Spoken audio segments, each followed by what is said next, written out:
everyone, good afternoon. I am Nicole Torres and this is your tour guide for today. One of the famous pasyalan here in Quezon City, the Quezon Memorial Circle. The Quezon Memorial Circle is a significant national park situated in Quezon City, Metro Manila, Philippines. This park is located within a large traffic circle in the shape of an elliptical surrounded by elliptical roads, and served as the primary park of Quezon City, which was the official capital of the Philippines from 1948 to 1976. One of the prominent features of the Quezon Memorial Circle is 66 meter or 270 feet tall mausoleum that houses the remains of Manuel L. Quezon, the second official president of the Philippines and the first leader of an internationally recognized independent Philippines, along with his wife, First Lady Aurora Quezon. The memorial parks hold historical significance as it commemorates the legacy of Manuel L. Quezon and his contributes to the Philippines during his presidency. It stands as a tribute to his leadership and the pivotal role he played in the country's history.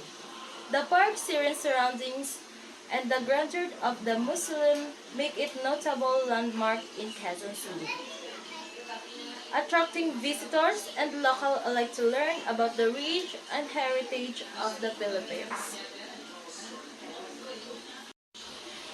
Second of the most pasyalan here in Quezon City, the Ateneo Art Gallery. The Ateneo Art Gallery is a significant cultural institution and the first museum of Philippine modern art.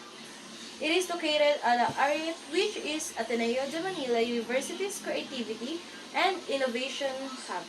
The gallery is renowned for its collections, exhibitions, and programs that focus on contemporary art and culture.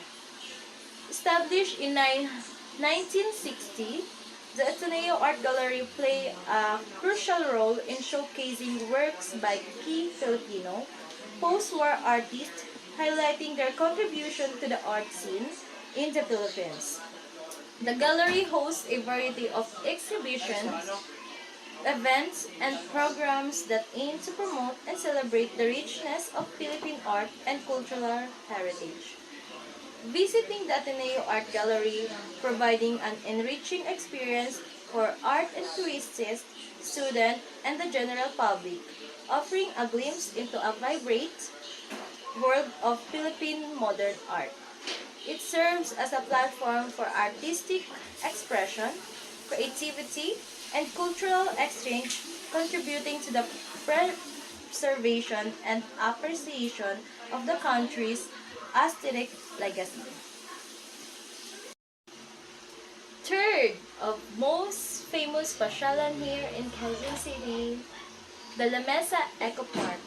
The La Mesa Eco Park is a sprawling ecological park located in Quezon City, Metro Manila. It serves as a haven for nature lovers and outdoor enthusiasts, offering a range of recreational activities and attractions in a large and green environment. The park is a sanctuary for biodiversity, featuring diverse flora and fauna, including various species of trees, plants, birds, and butterflies. Visitors can explore the garden, the well-maintained trails, picnic, providing a peaceful treatment from the bustling city life. One of the main highlights of La Mesa Eco Park is the La Mesa Watershed, which is a primary source of drinking water for Metro Manila residents. The park promotes environmental awareness and conservation efforts, educating visitors about the importance of preserving natural resources and protecting the ecosystem. Visitors to La Mesa Park can enjoy activities such as boating, fishing, biking, and bird watching, making it an ideal destination for families, natural enthusiasts, and those seeking a tranquil escape in the heart of the city. The park's commitment to sustainability and environmental stewardship make it as a valuable green space that promotes tourism and conservation initiative in the Philippines. You can visit here now.